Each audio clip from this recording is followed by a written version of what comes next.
if you could talk about the process from then basically after your first workup and just talk about your 5 fucking deployments, or at least the ones that you did as Recon and MARSOC. Shortly after Force Recon, I went out to, they needed sergeants to go out to 3rd Recon Battalion. And I was pissed because I thought in my mind, I was like, I'm going from varsity to JV. And that was just me being an idiot, really. So I went out to Okinawa and was part of 3rd Recon Battalion. And that's where I did, basically I was in a platoon for 3 years. I started out as an assistant team leader, and I left there as a platoon sergeant. And any recon Marines that listen to this, if you can get to Okinawa, do it. Because actually one of the guys that we just got through BRC, he's going to Okinawa. And I said, good on you, man, because the best recon Marines come from Okinawa. And the reason why is because they didn't have a force and a battalion. So they made rotations. So usually battalion recon would only do kind of like Greenside, and then your force recon at this time would do more of your direct, deep reconnaissance and your direct action type of thing, and your higher level reconnaissance work. But out there, you have to do everything. So you take rotations. So you get, and there's nothing else to do in Japan except fucking work and train and deploy. So that's all I did for 3 years out there was just, I literally went from one deployment to the next. I went all over Southeast Asia on the MEU. And then I did as an assistant team leader. It's a Marine Expeditionary unit for you people out there. Yeah, the guys on the boats. That's where Marine Corps thinks that they're all special operations because they sit around on boats. And honestly, it truly is. It's an amazing asset that America has because there's boats all over the world with Marines sitting on them waiting to do something. Yeah. So if anything cracks off, whether it be humanitarian, a rescue mission, a fight, like they're there within 24 hours. Yeah. And so how many deployments did you do in that 3 years? Basically like 2.5. I did one with the MEU. Were they all in Southeast Asia, or did you go? No, I went to Iraq. So we literally came back off the MEU and our whole platoon went straight to Iraq. What year was that? 2006.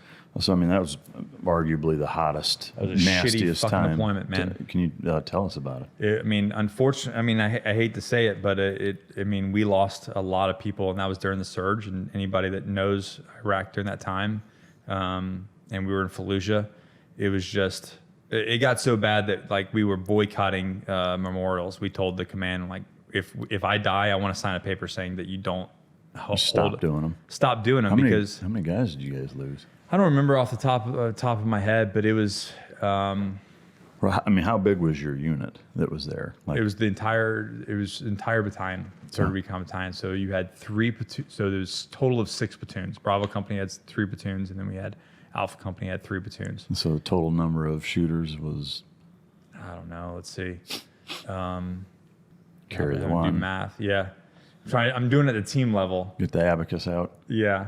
So maybe like 21 per platoon. So you do the math. Yeah. Well, I mean, 140, 150 Not many. people. Yeah. You know, my team at the time, I had 5 guys on my team, and we were operating. At the end of my deployment, they basically came in and said, Nick, I just want you to know, my company commander was like, I want you to know what you accomplished.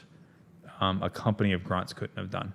No shit. With 5-year guys. Wow. And I mean, it was our whole platoon, but my team specifically, he just was like, you know, what your platoon and what your teams did on your platoon is nothing short of remarkable. Yeah.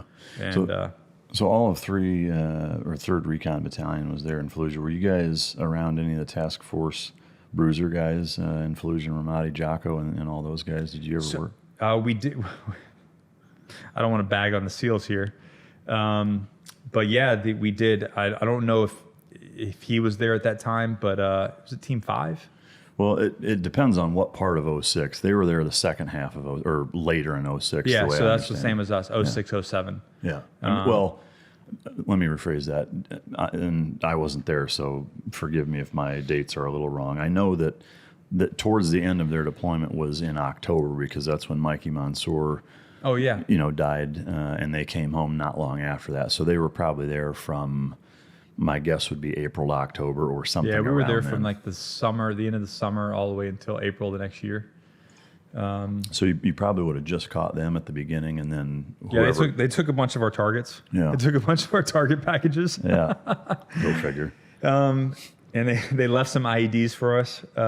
They didn't like to sit on, wait around with those. Yeah, But yeah, we did bump bass, but they did. We were pissed because we would do all the reconnaissance and we'd build these target packages, and the RCT would be like, "Oh, thanks," and then we're gonna pass them off to the SEAL team. And we're like, Yeah. "What the fuck?" yeah, But that's Yeah. that's the deal. yeah. Could you, or I guess, are there any specific ops that stand out as being, maybe if you could pick one that's Yeah, so I was remarkably gonna- successful and Yeah, one I that was was going to horribly talk wrong. about that because, and you'll actually probably appreciate this. So coming off the MEU, we were the force platoon on the MEU. So we were all direct action and doing that kind of gig. So we rolled into Iraq kind of with the same. We were the most senior platoon. We had been together. We had the most training, and we rolled in thinking that we were going to be a direct action asset. And it was just one bullshit hit after the other, one dry hole after the other, and it was just nonsense. And it was playing whack-a-mole, and there wasn't any actual effects being made on the battlefield. So there was a 46 that got shot down in Karma, right outside of Al-Karma, right outside of Fallujah. And we completely shifted the way we operated. We went old school recon. Indige, hiding in houses, rotating teams 24/7. So like a team would be out, and then in the middle of the night, we'd rotate a team, and they never knew where we were. And this village went from having like, I don't know, it was like IEDs, like I don't remember the numbers, but it was like a crazy amount of IEDs every week, right? Yeah. To nothing. Really? Like we completely stopped it. Yeah, like while we were completely there. disrupted that. Completely disrupted that network. We fucking killed a bunch of bad guys, and it's because they just didn't know where we were. Yeah. So that really changed my thought process, and that's like me going from there to MARSOC really fixed my brain, because I was like, okay, it's not about what's cool or what we want to do. It's the right tool for the right job. Yeah. And how do we make a maximum effective, rounds on target in a battle space? Yeah. And that's what we did there. We went all intel. We went all old school recon. Yeah. So during that period, I mean, was your operational tempo like every night, most nights? We had three. So yeah, we'd have 3 teams, and then we would rotate every night. Yeah. So you were out for a night, and then back for 2, and then out for a night. And those back for 2, were you acting as a quick reaction force Yeah. on call kind of thing? Yeah. Yeah. We did. But we basically had like almost like a VSO site. We had like a house base thing Yeah. that we stayed at in Al-Karma, is right at the elbow. There's probably people, I've met so many Marines and Army guys that worked in Al-Karma. It's wild. Yeah. But yeah, so we would go back to this little base, which was literally a hop skip from the Ville. So we could get out to the Ville if we needed to rather quickly. And we were just kind of standing by doing watch there. Yeah. And if one of the teams needed re-support, then we were able to do that from there. Yeah.